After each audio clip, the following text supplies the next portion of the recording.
Highest charges non payable items మీద వేసి 2,13,000 hospital నుంచి 2,13,000 పెడితే ఆ కంపెనీ 2,13,000 రూపాయి బిల్లు కట్టలేదండి. నేను సింగిల్ రూపీ నేను పే చేయలేదు, మొత్తం కూడా కంపెనీ ఇచ్చేసి.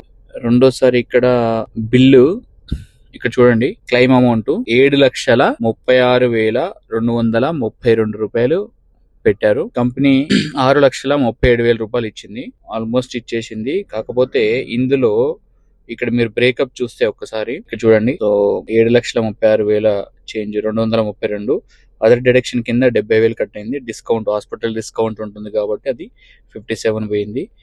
లాస్ట్ కి వచ్చేసరికి లాస్ట్ లో ఉంది చూడండి, టోటల్ అథరైజ్డ్ అమౌంట్ 6,37,000. దాని కింద amount to be paid by insured 12,762, 12,762 రూపాయలు కస్టమర్ కట్టాలి. ఎందుకు కట్టాడు ఒకసారి మనం ఇక్కడ చెక్ చేద్దాము.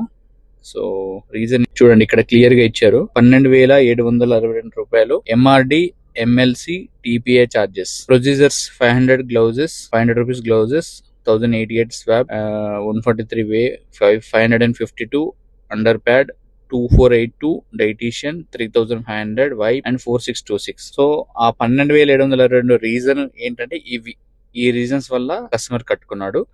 సో ఇప్పుడు ఇంకొక అప్రూవల్ చూద్దాము.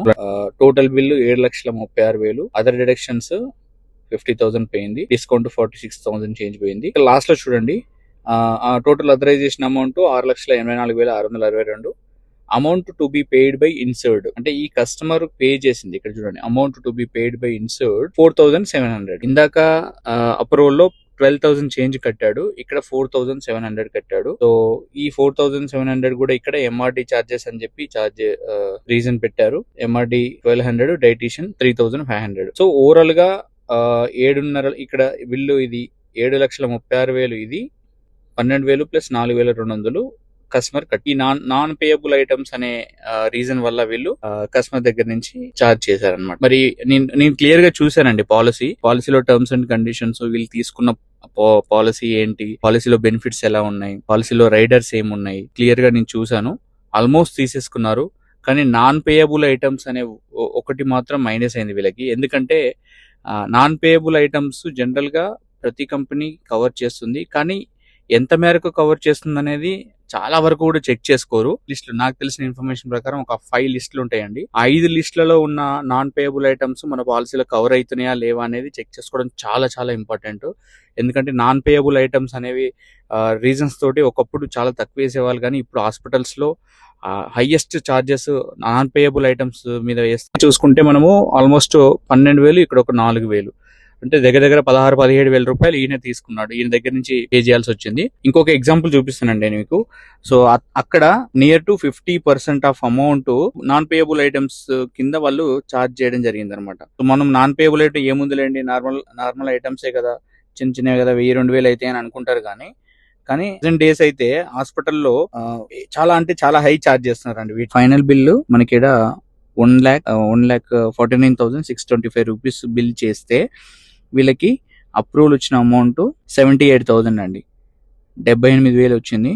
సో ఆ బ్యాలెన్స్ అమౌంట్ ఇక్కడ ఫస్ట్ కాలం చూడండి, non payables as per policy terms కింద 62,000 రూపీస్ వాళ్ళు పే చేయలేకపోయారు, ఎవరు, ఇన్సూరెన్స్ కంపెనీ వాళ్ళు. So it's a huge amount. 62,000 అంటే ఆల్మోస్ట్ 50% ఆఫ్ అమౌంట్ దీని మీదనే ఛార్జ్ చేశారు. సో నాన్ పేయబుల్ ఐటమ్స్ అనేవి చాలా అంటే చాలా ఇంపార్టెంట్ అండి. మనం పాలసీ తీసుకుంటాము, కానీ ఈ యొక్క 2,000-3,000 దగ్గర నాన్ పేయబుల్ ఐటమ్స్ ఉన్నాయా లేవా అని చాలా మంది చెక్ చేసుకోరు, అండ్ ఆ రైడర్ పెట్టుకోరు ఏముందిలే అని చెప్పేసి. సో ఇక్కడ ఈ బిల్లు చూస్తే చూడండి, ఎంత షాకింగ్ ప్రైజ్ కనబడుతుంది ఇక్కడ. సో పెద్ద అమౌంట్ ఇక్కడ డిడక్ట్ అయింది. సో ఫైనల్ గా ఈ కస్టమర్ కి ఏంటంటే ఆల్మోస్ట్ 50% ఆఫ్ అమౌంటే వచ్చినట్టు, నియర్ టు. సో రఫ్ గా చూసుకుంటే నాన్ పేయబుల్ ఐటమ్స్ చాలా చాలా ఇంపార్టెంట్ అండి. సో అన్ని వస్తున్నాయి, 100% వస్తున్నాయని చాలా మంది ఏజెంట్స్ చెప్తారు. ఈ నాన్ పేయబుల్ ఐటమ్స్ ఎన్ని వస్తాయి, ఎంతవరకు కవర్ అవుతాయి అనేది ఎవరు కూడా క్లియర్ గా చెప్పరు. మనం నెక్స్ట్ వీడియోలో నాన్ పేయబుల్ ఐటమ్స్ అసలు ఎన్ని ఉంటాయి, అప్రాక్సిమేట్లీ ఎగ్జాక్ట్ గా అన్ని పిన్ టు పిన్ చెప్పలేకపోయినా ఆ లిస్ట్ ఏంటి, ఆ లిస్ట్ లో ఎన్ని కవర్ అవుతాయి, మన పాలసీలో ఆ లిస్ట్ అన్ని కవర్ అవుతున్నాయా లేవా అనేది మనం క్లియర్ గా ఒకసారి చెక్ చేసుకుంటే బాగుంటుంది. అండ్ మీరు తీసుకున్న పాలసీలో నాన్ పేయబుల్ ఐటమ్స్ కవర్ అవుతున్నాయా, ఆల్రెడీ ఇప్పటికే తీసుకున్న వాళ్ళు ఉంటే మీ పాలసీలో నాన్ పేయబుల్ ఐటమ్స్ కవర్ అవుతున్నాయా అవ్వట్లేవా ఎందుకంటే ఇక్కడ చార్జెస్ చూస్తే చాలా హెవీ అవుతున్నాయి. సో ఒకసారి నాకు కామెంట్ చేయండి, మనము చేద్దాం. Thank you.